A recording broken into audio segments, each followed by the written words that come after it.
Bonjour monsieur, c'est le GIPAN à l'appareil. Vous nous avez laissé un message il y a quelque temps concernant une observation.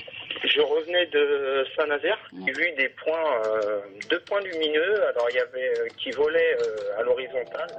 Des appels comme celui-ci, ce service public tout à fait officiel en reçoit plusieurs par jour.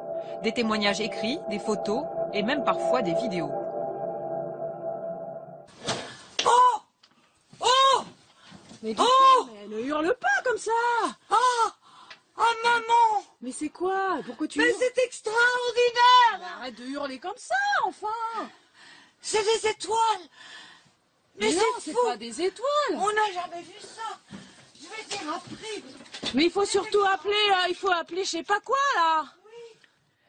Ces témoignages sont étudiés avec le plus grand sérieux et pour cela, les chercheurs se font enquêteurs.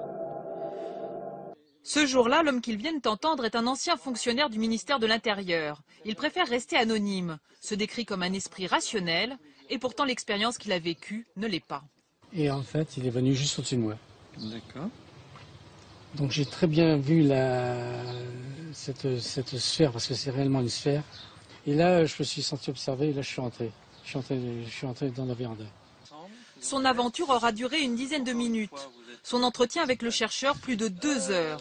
Ce dernier demande aux témoins de lui décrire par le menu cet engin qui a survolé son jardin une nuit d'été.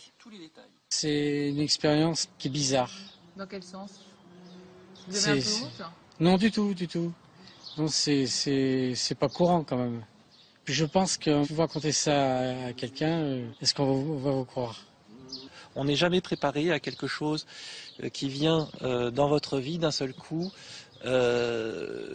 entre guillemets, déchirer vos conceptions. Après avoir pris des notes, les deux enquêteurs tentent de retracer le déplacement de l'objet volant dans le ciel. À aucun moment, au cours de la rencontre, ils ne mettent en doute le récit extraordinaire de leurs témoins. On voit passer toutes les couleurs, hein, donc il n'est pas beaucoup plus, ni beaucoup moins étrange que le nombre de témoignages qu'on traite. Hein.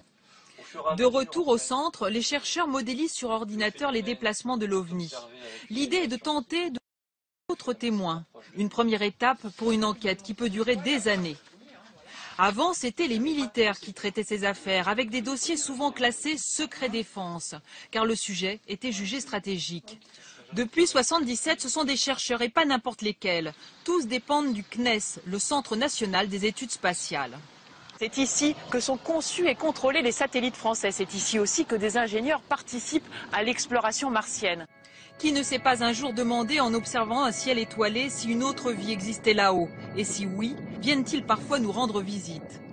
Dans la majorité des cas signalés, il n'y a pas d'extraterrestres. Mais dans 2% des dossiers, les chercheurs ne trouvent pas d'explication. Comme pour cette affaire-là, il y a quelques années, dans le nord de la France. Il y avait ce couple qui était dans la voiture, qui traverse, on s'en va, on se tire. Et plus tard dans la journée, un autre témoin. Des gens qui ne se connaissent pas, situés à des endroits différents, voient dans le ciel cette chose-là. Voilà, les lumières du dessous étaient multicolores, c'est-à-dire que chacune d'entre elles avait sa propre couleur, ils n'en changeaient pas. Avant de transférer le cas au GEPAN, l'enquêteur de la gendarmerie qui a traité l'affaire a cette conclusion. Les investigations menées n'ont pas permis de trouver une explication rationnelle au phénomène. Alors du coup, quelle est la conviction des chercheurs? Les extraterrestres, ça existe ou pas? Je ne vais pas dire que j'y crois, je vais dire que je laisse la porte ouverte, c'est-à-dire que je pense que ça fait partie des possibilités. Et tout cela sûr, aucune information qui prouverait une présence extraterrestre sur notre Terre n'est cachée au grand public.